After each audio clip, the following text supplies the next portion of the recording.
Não conte vantagem a respeito dos seus planos para o futuro, pois você não sabe o que vai acontecer amanhã. Ninguém elogia a si mesmo. Se houver elogios, que venham dos outros. As pedras e a areia são pesadas, mas os problemas causados pelo mau gênio dos tolos pesam mais ainda. O ódio é cruel e destruidor, mas a inveja é pior ainda. É melhor a crítica franca do que o amor sem franqueza. O amigo quer o nosso bem, mesmo quando nos fere, mas quando um inimigo abraçar você, tome cuidado. Quem está com o estômago cheio rejeita até o mel, mas para quem está com fome, até a comida amarga é doce. Uma pessoa longe de casa é como um pássaro longe do ninho. Assim como os perfumes alegram a vida, a amizade sincera dá ânimo para viver. Não abandone o seu amigo, nem o amigo do seu pai. Se você estiver em dificuldades, não peça ajuda ao seu irmão. Vale mais um vizinho perto do que um irmão longe. Seja sábio, meu filho, então eu serei feliz e saberei dar uma boa resposta a quem me criticar. A pessoa sensata vê o perigo e se esconde, mas a insensata vai em frente e acaba mal. Quem aceita ser fiador de um estranho deve dar a sua roupa como garantia de pagamento. Quando alguém acorda um amigo de manhã bem cedo com um grito de bom dia, o seu cumprimento soa como uma maldição.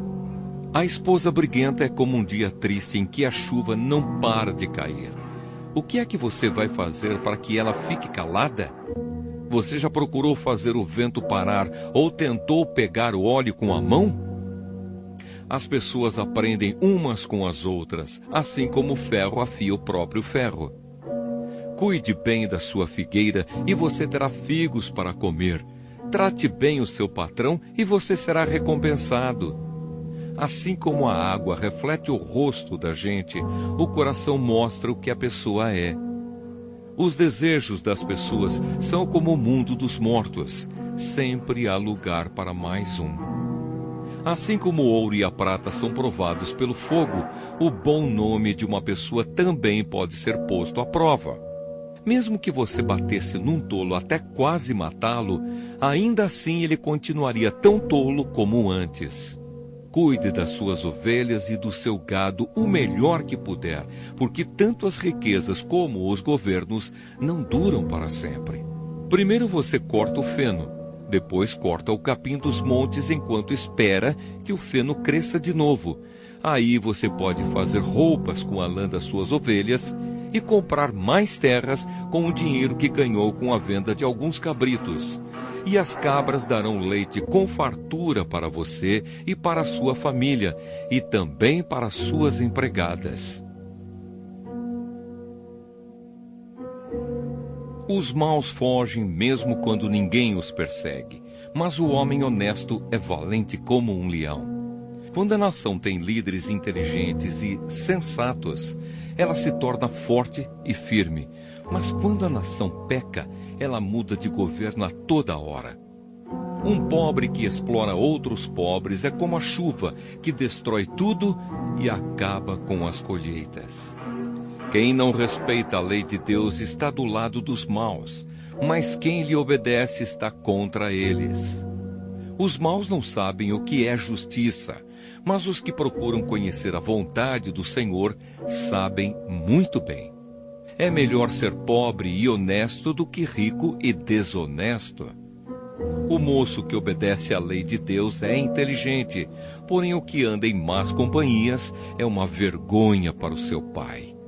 Quem fica rico emprestando dinheiro a juros altos e explorando o povo, acaba deixando a sua riqueza para quem é bondoso com os pobres. Deus despreza até as orações de quem não obedece à sua lei.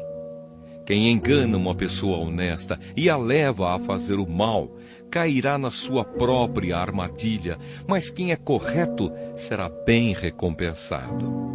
Os ricos sempre pensam que são sábios, mas o pobre que é inteligente os conhece muito bem. Quando os bons alcançam o poder, todos festejam, Mas quando o poder cai nas mãos dos maus, o povo se esconde de medo. Quem tenta esconder os seus pecados não terá sucesso na vida, mas Deus tem misericórdia de quem confessa os seus pecados e os abandona.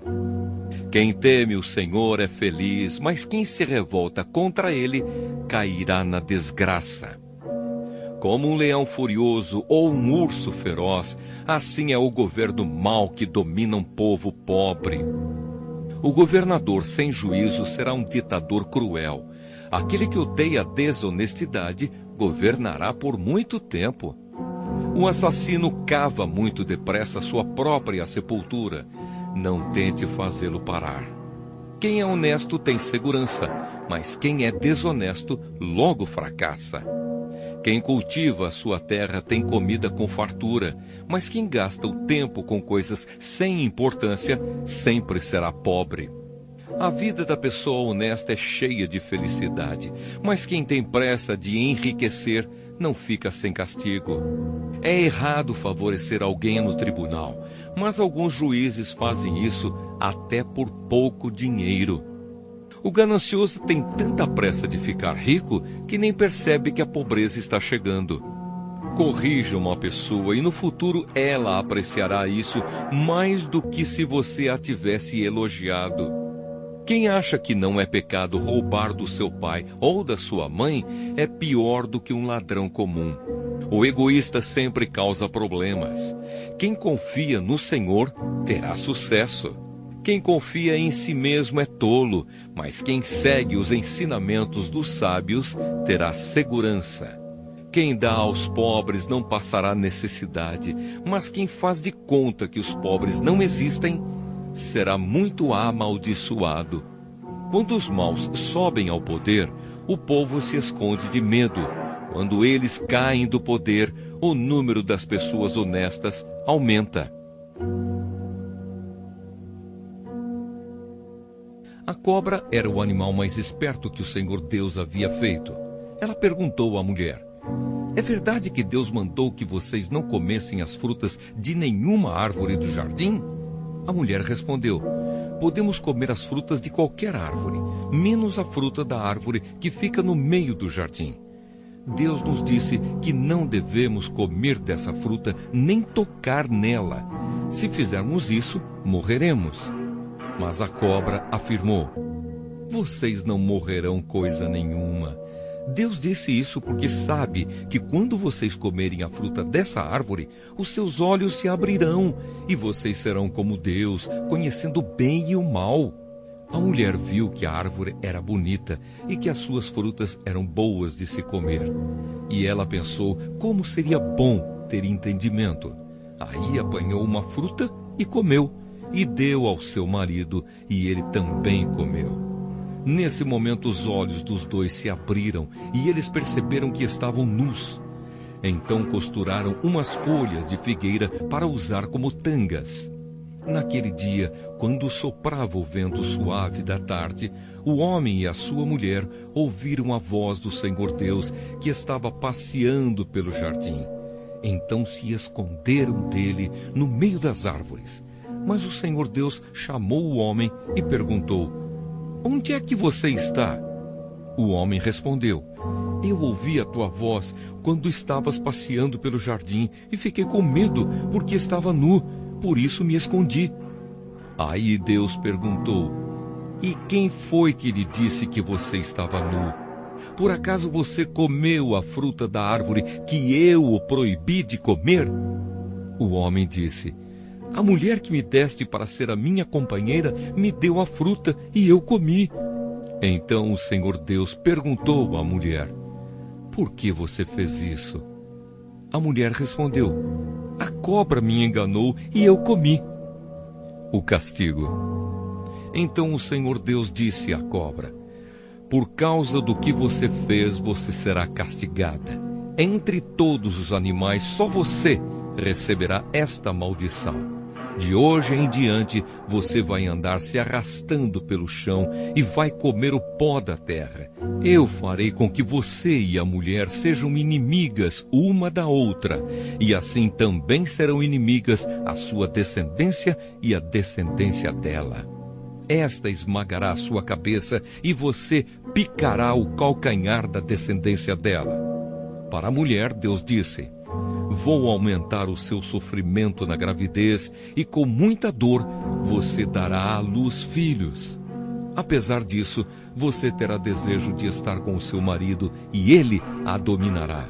E para Adão, Deus disse o seguinte: você fez o que a sua mulher disse e comeu a fruta da árvore que eu o proibi de comer. Por causa do que você fez, a terra será maldita. Você terá de trabalhar duramente a vida inteira, a fim de que a terra produza alimento suficiente para você. Ela lhe dará mato e espinhos, e você terá de comer ervas do campo. Terá de trabalhar no pesado e suar, para fazer com que a terra produza algum alimento. Isso até que você volte para a terra, pois dela você foi formado. Você foi feito de terra e vai virar terra outra vez. O homem pôs na sua mulher o nome de Eva, por ser ela a mãe de todos os seres humanos. E o Senhor Deus fez roupas de peles de animais para Adão e a sua mulher se vestirem. Adão e Eva são expulsos do jardim. Então o Senhor Deus disse o seguinte: agora o homem se tornou como um de nós, pois conhece o bem e o mal. Ele não deve comer a fruta da árvore da vida e viver para sempre. Por isso o Senhor Deus expulsou o homem do jardim do Éden e fez com que ele cultivasse a terra da qual havia sido formado. Deus expulsou o homem e no lado leste do jardim pôs os querubins e uma espada de fogo que dava voltas em todas as direções. Deus fez isso para que ninguém chegasse perto da árvore da vida.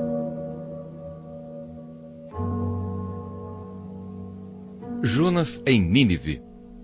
Pela segunda vez o Senhor Deus disse a Jonas: apronte-se, vá à grande cidade de Nínive e anuncie ao povo de lá a mensagem que eu vou dar a você. Jonas se aprontou e foi a Nínive, como o Senhor Deus havia ordenado. Nínive era tão grande que uma pessoa levava 3 dias para atravessá-la a pé. Jonas entrou na cidade, andou um dia inteiro e então começou a anunciar: dentro de 40 dias, Nínive será destruída. Então os moradores de Nínive creram em Deus e resolveram que cada um devia jejuar. E todos, desde os mais importantes até os mais humildes, vestiram roupa feita de pano grosseiro, a fim de mostrar que estavam arrependidos. Quando o rei de Nínive soube disso, levantou-se do trono, tirou o manto, vestiu uma roupa feita de pano grosseiro e sentou-se sobre cinzas. Mandou também anunciar ao povo da cidade o seguinte: esta é uma ordem do rei e dos seus ministros. Ninguém pode comer nada. Todas as pessoas e também os animais, o gado e as ovelhas estão proibidos de comer e beber. Que todas as pessoas e animais vistam roupas feitas de pano grosseiro. Que cada pessoa ore a Deus com fervor e abandone os seus maus caminhos e as suas maldades. Talvez assim Deus mude de ideia. Talvez o seu furor passe e assim não morreremos. Deus viu o que eles fizeram e como abandonaram seus maus caminhos. Então mudou de ideia e não castigou a cidade como tinha dito que faria. Por causa disso, Jonas ficou com raiva e muito aborrecido. Então orou assim: ó Senhor Deus, eu não disse antes de deixar a minha terra que era isso mesmo que ias fazer? Foi por isso que fiz tudo para fugir para a Espanha. Eu sabia que és Deus que tem compaixão e misericórdia. Sabia que és sempre paciente e bondoso e que estás sempre pronto a mudar de ideia e não castigar. Agora, ó Senhor, acaba com a minha vida, porque para mim é melhor morrer do que viver. O Senhor respondeu: Jonas, você acha que tem razão para ficar com tanta raiva assim? Aí Jonas saiu de Nínive, foi para o lado onde o sol nasce e sentou-se. Depois construiu um abrigo e sentou-se na sombra, esperando para ver o que ia acontecer com a cidade. Então o Senhor Deus fez crescer uma planta por cima de Jonas para lhe dar um pouco de sombra, de modo que ele se sentisse mais confortável. E Jonas ficou muito satisfeito com a planta. Mas no dia seguinte, quando o sol ia nascer, por ordem de Deus, um bicho atacou a planta e ela secou. Depois que o sol nasceu, Deus mandou um vento quente vindo do leste. E Jonas quase desmaiou por causa do calor do sol, que queimava sua cabeça. Então quis morrer e disse: para mim é melhor morrer do que viver. Mas Deus perguntou: Jonas, você acha que está certo ficar com raiva por causa dessa planta? Jonas respondeu: é claro que tenho razão para estar com raiva, e com tanta raiva que até quero morrer. Então o Senhor Deus disse: essa planta cresceu numa noite, e na noite seguinte desapareceu. Você nada fez por ela, nem a fez crescer, mas mesmo assim tem pena dela. Então eu, com muito mais razão, devo ter pena da grande cidade de Nínive, onde há mais de 120.000 crianças inocentes, e também muitos animais.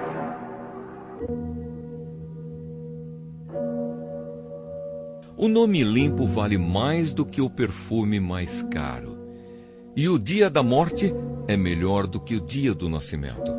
É melhor eu ir a uma casa onde há luto do que ir a uma casa onde há festa, pois onde há luto, lembramos que um dia também vamos morrer. E os vivos nunca devem esquecer isso. A tristeza é melhor do que o riso, pois a tristeza faz o rosto ficar abatido, mas torna o coração compreensivo. Quem só pensa em se divertir é tolo. Quem é sábio pensa também na morte. É melhor ouvir a repreensão de um sábio do que escutar elogios de um tolo. A risada dos tolos é como os estalos de espinhos no fogo. Não quer dizer nada. Quando o sábio usa a violência, ele se torna tolo. Quem aceita suborno estraga o seu caráter. O fim de uma coisa vale mais do que o seu começo. A pessoa paciente é melhor do que a orgulhosa. Controle sempre o seu gênio. É tolice alimentar o ódio. Nunca pergunte: por que será que antigamente tudo era melhor? Essa pergunta não é inteligente. Todos neste mundo devem ser sábios. Ter sabedoria é tão bom como receber uma herança. A sabedoria é melhor do que o dinheiro. A vantagem da sabedoria é que ela conserva a vida da gente.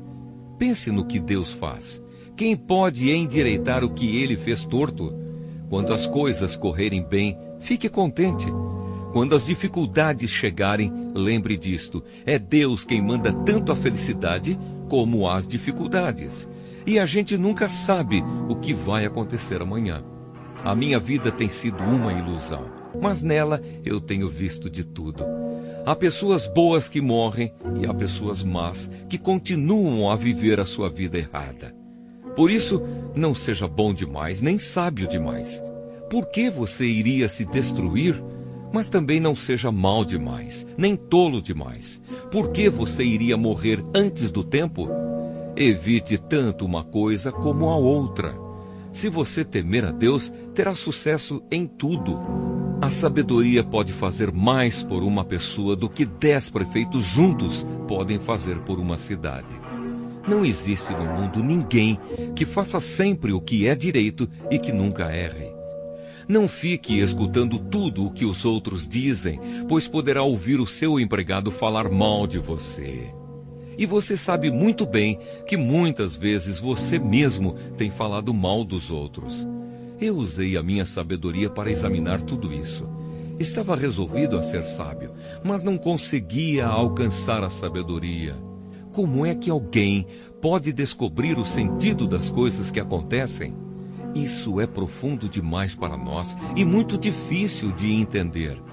Mas eu resolvi estudar e conhecer as coisas. Estava decidido a encontrar a sabedoria e a achar as respostas para as minhas perguntas. Queria saber por que a maldade e a falta de juízo são loucura. Eu encontrei uma coisa que é mais amarga do que a morte: um certo tipo de mulher. O amor que ela oferece é uma armadilha ou uma rede para pegar você. Os seus braços são correntes para prendê-lo. O homem que agrada a Deus consegue fugir dela, mas o pecador não. Eu descobri isso pouco a pouco, quando procurava respostas para as minhas perguntas. Procurei outras respostas, mas não encontrei nenhuma. Entre 1000 homens, encontrei um que eu poderia respeitar. Mas entre as mulheres, não achei nenhuma. Tudo o que aprendi se resume nisto: Deus nos fez simples e direitos, mas nós complicamos tudo.